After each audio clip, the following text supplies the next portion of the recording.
Happy Tuesday, everyone. We are continuing our journey of learning, why do dogs attack us? Why do they attack other dogs? And what do we do about it if we happen to own an aggressive type dog? Well, in the last couple of days, we followed a little bit of a path here. So I'm going to go over this with you in about 30 seconds because we're going to cover a new path today. We learned that through evolution, using two strategies, hawk and dove, I'll just put H and D on there. Animals have basically two strategies whenever they encounter an opponent that possibly wants a resource that they're trying to obtain. And the hawk strategy is attack immediately. The dove strategy is either to stand and display, meaning you bluff, you puff up and everything, or you can flee. And we learned from game theory that it behooves the individual to employ the hawk strategy 57% of the time. But all that being equal, that was taken into account that all animals were equal, but they're not. So yesterday we talked about the different asymmetries that are with animals and rivals. One, fighting ability. What's your ability to fight? In other words, we even describe what's called resource holding potential. And resource holding potential means how are you capable? How capable of you are holding this castle when it's under siege? Are you big enough, strong enough, fast enough, determined enough to be able to hold the resource and guard it? We took into account fighting experience, and we learned from that success determines future outcomes. So if you employ a hawk strategy and you have success with that, you are more likely to turn to that again. Why would you not? If it worked one time, it's got to work a second time. And every single time it works, man, soon, as I explained yesterday in a question that was asked of me, that behavior with dogs can actually become fixed, meaning that's all they know what to do.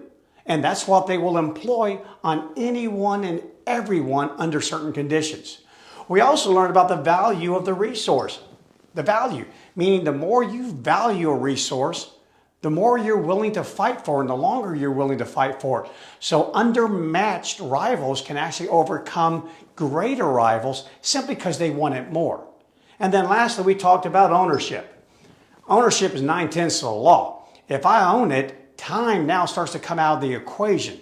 Meaning if this is my ball and I feel it's my ball because I'm the one that always plays with this ball, it doesn't matter whether I want it or not. If I see you taking possession of my ball, I'm going to immediately attack you because I want my ball back. So we covered all that in the last two videos. I hope I covered that real quickly there for you. If you have any questions regarding that, go back and watch the previous two videos because, man, we got to move on and move on quickly here. All right, in my book, The Hammer, Why Dogs Attack Us and How to Prevent It, I described that territorial aggression is the second leading cause for aggression on the planet Earth.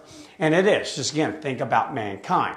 It's my land. It's my soil. Wow, you want to get Americans all riled up? Come step on our territory and attack us over here. It's one thing if it's overseas. It's a whole nother thing here. A man's home is his castle. It's incredible. We are territorial creatures, and so are our dogs, and so are the wolves in which they came from.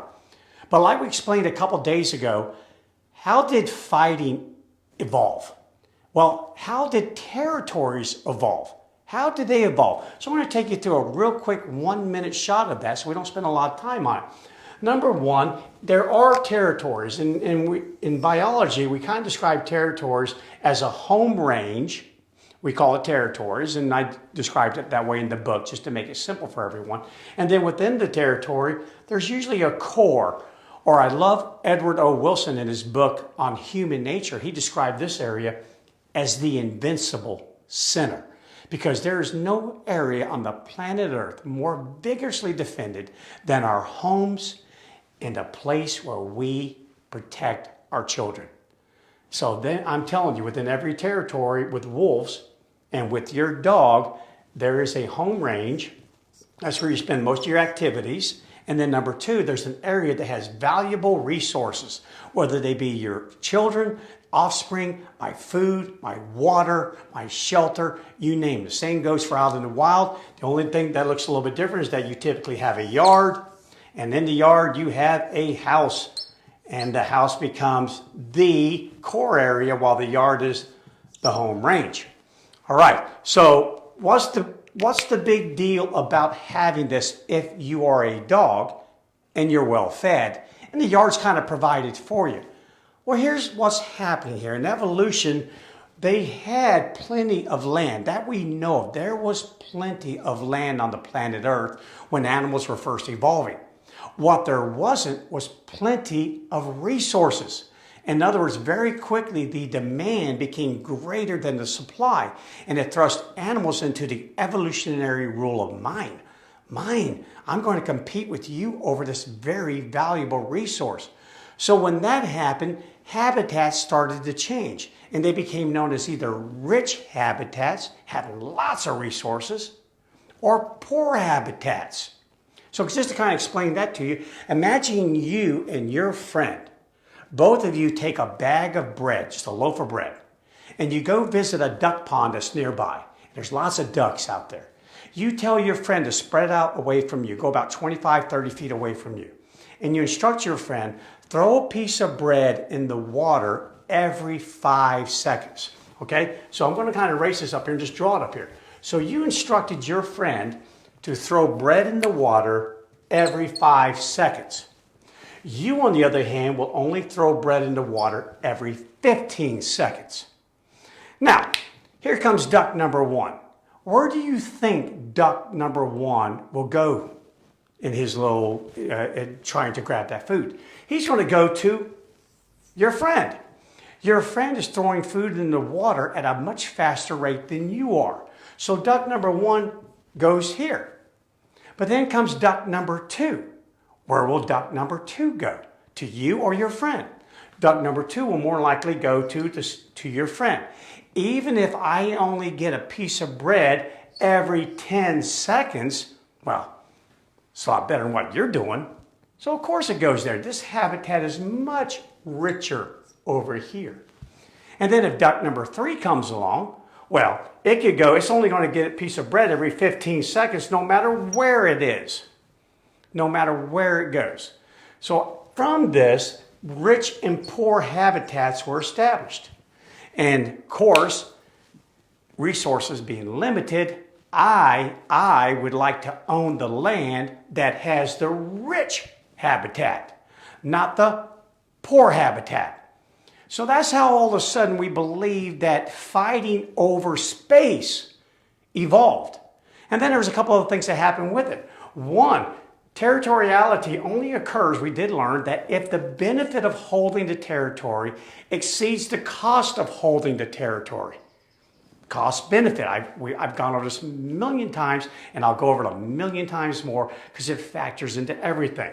And in doing that, it took into account many things that the animal had to take into account as to whether the benefit exceeded the cost or the cost exceeded the benefit. One of those would be resource. Is that the resource is moderately abundant. Moderately abundant.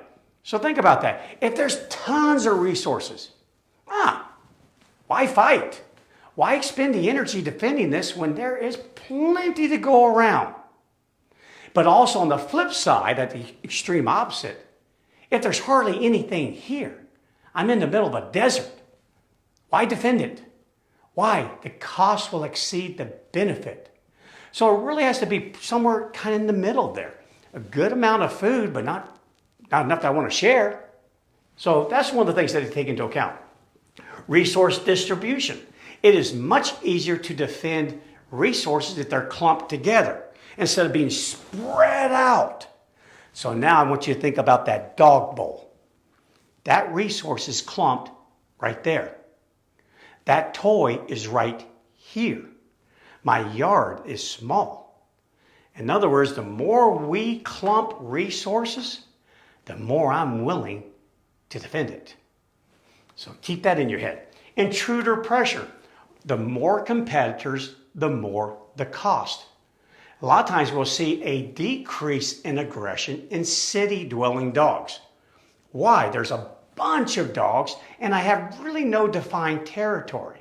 So the territorial aggression sees a decrease in densely populated areas versus areas that are a little bit more spread out. And then we take into account the cost of the territory size. All I have to do is tell you, why do you think so many people are moving to those densely populated areas, to those condos, those townhouses, to those high rises? Because I don't have to mow the grass. When you own 10 acres, that may be lovely, but the cost money-wise and the amount of energy you have to expend taking care of 10 acres is much more than that in comparison to where if you have no yard at all. So the larger the territory, the longer the patrol time it takes to make sure, man, everyone's staying out of my yard here, staying out of my 10 acres. And that's just going to equal to more energy, and it also can equate to more danger as you run into more and more opponents who realize you haven't been on these 2 acres for about the last 6 months. So obviously you don't need it, so I'll go ahead and take it. Okay, so where's that all landed with us today with our dogs? Well, here we go. Animals are always about reducing cost. They are energy conservation creatures. So this is really plays really important in territorial either acquisition or defense. Reducing territorial cost is a priority. And one of the ways it can be done is by simply having more members. It has also been indicated and been proven that households that have more than one dog, all the dogs are more aggressive than if you owned a dog singularly, but with just one dog in the household. The more members there are, the more we are able to defend the territory with minimal cost. That's kind of like sharing it. Hey, you go left, you go right, I'll go down the middle, and you just make sure the backyard, no one's climbing over our privacy fence back there. You bet. The more dogs you have in your household, the more you're likely that you're going to have territorial aggression. And not only that, but I also write in my book, there's a big difference between how you should behave and what actions you should take when you've been attacked by one dog versus 2 or more. In fact, there are 180 out. The mentality completely changes. Number 2, selecting vantage points. Wow, that's really important because the earlier the detection of the intruder, the easier it is for the resident to drive them away. That's why your dog is parked up on that sofa looking out the window, laying in a hallway looking out the front door. They always want to be in a position in which they can easily and do an early detection of anyone passing by, anyone approaching the territory. You know, just if you haven't noticed that, pause over the next couple of days and just observe your dog. I guarantee you'll see what I'm talking about. They want a clear vantage point. Wolves will pick high areas so they can look down into the valley. They'll pick areas that are less dense for their denning area because easier defended. Think about castles back in the day. They didn't allow the forest to grow right up to the castle. That was bad. You concealed your enemy. You didn't have a clear field of fire. So they always cleared it at a great distance away from forts, away from castles, because I want to be able to detect you before you can get close enough to harm me. So dogs who have easy vantage points will definitely be more aggressive. And also, but one of the things that you can do is that obstacles create the opposite. They do. Obstacles create the opposite. Hence why I tell people, if you have a fence, put it in your backyard. Not in your front yard where all your neighbors walk by with their dogs, not where everyone passes by in their cars, where everyone rides a bicycle. Especially if you have one of these underground electric containment systems like an invisible fence system. Never put that thing in your front yard. Put it in your backyard. Back there, because those obstacles will cut down on your dog's ability to detect intruders. And if I don't detect an intruder, well then, I'm not going to go after it. I don't even know you're here. Fence in the backyard, close the curtains. Close the curtains. If what you can't see, you don't know it's there. So heck, I'm not going to go after it. Put your dog in a crate. Put it in another room. All of these things will cut down on your dog's ability or even desire to use aggression. Number 3, another way of reducing territorial costs, boundary markers. Shifting boundaries costs energy. Every time the boundaries change for a wolf, it costs energy. Now I have to go out to the outer edge of my boundary, and I've got to make sure that I leave scent posts and do everything else so other animals who pass by know that this is my territory. So animals are very smart in selecting territories that have natural boundaries. like a river, like the side of a mountain, a grove of trees, you name it. Well, your dog, if you have a fence or a road in front of your house, or you have shrubs or trees, well, I know it all looks good, but it's making it easier for your dog to believe that that is its territory. And because it's its territory, then it's going to try and defend that territory. So don't always count that your house is set back off that road by about a half a mile, because if the dog has been traveling in the front of that house on that property, then anyone on that driveway leading up to the house could find themselves attacked. And then fourth, they pay attention to early warning signals. They're given by, especially those given by neighboring territory holders. Well, guess what that would be? The dog's barking next door. Why do you think your dog starts barking? You may not even hear those dogs barking next door, but there goes your dog. I cannot tell you how many times Kira and I'll be sitting in our house, and all of a sudden our dogs will just go roar, roar, roar, roar, roar, and they just take off. And you look outside and there's nothing there. And you think, what's going on here? Well, once we tell them to be quiet, they settle down. What do we hear? 2 houses down, 3 houses down, a dog barking. So they've learned through their own self-discovery that many times when that dog barks, there's an intruder. And they've already run it off of their territory. So here it may be coming into my territory. And the earlier I detect it, the better chance I can hop right on this, take care of business right now, and run it off. So they really pay attention to other dogs barking, to delivery vehicles. I know when we are going to get a package delivered to us long before we ever see the vehicle itself. I mean, how many of your dogs know and act differently when they hear the sound of a UPS truck or a FedEx truck in comparison to just another car driving by? If they do, you know what I mean. Doorbells, the greatest early warning detection system in the whole wide world. Knock, knock, knock, ding dong, oh my gosh. And it's been proven to them over and over again that that means we have an intruder. And that intruder must be repelled. Because after all, you are standing in my territory, and more than likely, you are standing in the most vigorously defended place on the planet Earth, the invincible center, the core, the den, the nesting site, the place where my food is kept. So think about all this stuff, guys. Stuff I went over with you today. This is why dogs are still, even though we do feed them, even though we do give them a shelter, even though their names aren't on the property deed anywhere. I can't find my dog's names on there anywhere. It doesn't matter.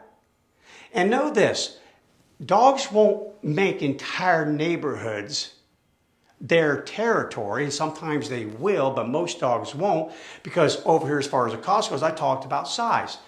You know, territories for wolves are only large enough to be economically defensible. You never, ever let the cost exceed the benefit. If that ever happens, it is game over for a dog. And we will be doing that coming up here in a few days. We will show that to the dog. Your actions doing this undesired behavior comes with more cost than a benefit. All sorts of things will come in. But today I just wanted to spend a little bit of time with you real quickly talking about why dogs fight for space. Even though we feed them, even though we give them a shelter, even though they're 40,000 years separated from that wolf, well, it's all because they still have wolf-like instincts. They still have 0.2% difference between their mitochondrial DNA and that of a wild wolf. Instinct is powerful. It takes millions of years to make instinct go away. And right now, we just haven't had enough separation between dogs and wolves. So this is all very important. Pay attention to it, because I will be referring back to it here in the next couple of days as we discuss. So far we've covered competitive aggression, the #1 reason why a dog will attack another dog or person. Limited resources. Then #2, where are those resources found? Wherever that very limited resource is found, I want to make sure that there's enough space around it that you don't get it. Okay? And now tomorrow we'll cover a couple other reasons why dogs are aggressive. All you males out there that don't want to neuter their dogs, well, you may want to pay attention to tomorrow's videos because I'm going to tell you a little bit about testosterone and how it affects animals and affects even human beings. I'm also going to be talk to you about a few other reasons why a dog would be aggressive. Lightly rest a little bit on self-defense aggression. I'm not going to spend a lot of time on that. That is something that will require 2 or 3 videos all by itself because it talks about animals who could possibly be suffering from psychiatric disorders just like human beings. So tomorrow we're going to talk about all the other little reasons why a dog will attack someone or attack another dog. And then after that, that's it. Dust off your leash because we're going to get busy. If you have any questions, you know where to reach me. Bryan with a Y at tamingthewild.com. If you found this information beneficial, or if you even think someone would find it beneficial, please, this is a very serious topic. Please share it. Okay, until I see you guys tomorrow, be safe.